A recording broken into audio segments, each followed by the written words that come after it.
Boker Tov, rappelons la halakha du Moukhtse. Pour quelles raisons Chachamim ont interdit de déplacer pendant Shabbat quelques objets à titre de Moukhtse? Quelle est la raison? Alors il y a 4 raisons qui ont été données par les poskim.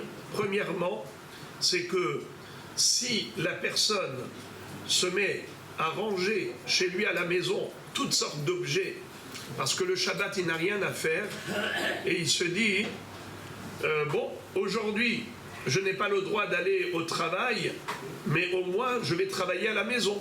Il y a beaucoup de choses que madame me demande de ranger et je n'ai jamais le temps. Ah, au moins Shabbat, j'ai le temps. Qu'est-ce qu'il va faire? Toute la journée du rangement de Moukhtse. Il va prendre les outils de là et ici, et ainsi de suite. Chachamim ont dit, Moukhtse, tu es obligé de rester calme, gentil, sage comme une image. C'est comme ça qu'on va ressentir le repos shabbatique.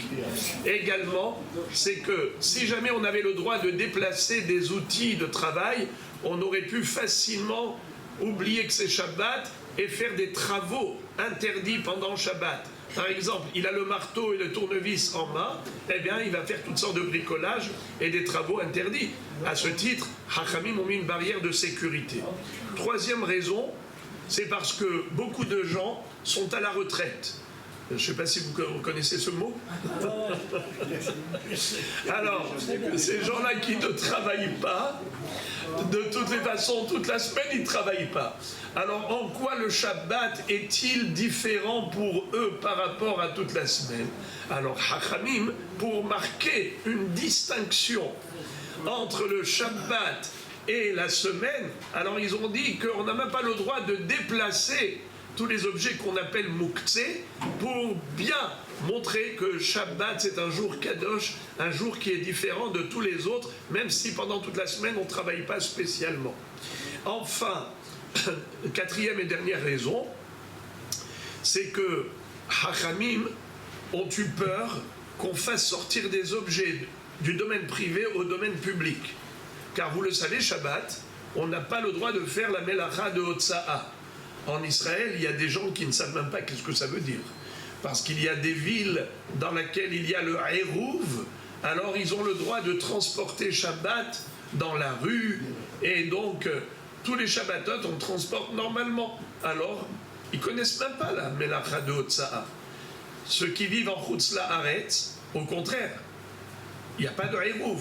Comme il n'y a pas de Hérouv en général, alors c'est assourd de transporter d'un domaine privé au domaine public ou vice-versa, ou Arba Amot Birshut Arabim, 4 coudées dans le domaine public, c'est assourd de déplacer un objet. Ça s'appelle Hotza'a.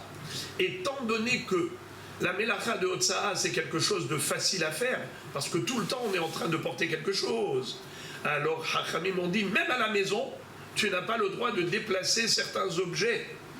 Le Moukhtse. Pourquoi? Parce que tu vas te rappeler, si je n'ai pas le droit même à la maison de déplacer des objets, ça me rappelle le Issour de Hotza'a. C'est une barrière de sécurité devant l'interdiction de transférer un objet du domaine privé au domaine public. Et Abba Amod Birshut Arabim. Voilà donc les 4 raisons. Mais Be'azrat Hashem, nous allons parler également de ce qu'on appelle Keli chez Melarto le Issour et Keli chez Melarto le Heter. Un Keli qui est utilisé généralement pour faire un travail, par exemple un marteau, bien que ce soit interdit de le déplacer pendant Shabbat, mais il y a des exceptions. On a le droit par exemple de l'utiliser pour casser une noix de coco. Ça s'appelle Keli chez Melarto le Issour, Mutar le Taltelo, le Tzorech Gufo, ou le Tzorech Mekomo. Ou bien si par exemple il y a un marteau sur une chaise et j'ai besoin de la chaise, j'ai le droit de prendre le marteau et de le mettre ailleurs pour utiliser la chaise. Ça s'appelle Tzorech Mekomo. J'ai besoin de la place du Keli chez Melarto le Issour. Et on parlera du Keli chez Melarto le Heter également. Quelques restrictions, mais les gens ne connaissent pas beaucoup la notion de Keli chez Melarto le Heter. Et bien, Azrat Hashem, on aura l'occasion ces jours-ci de développer le sujet.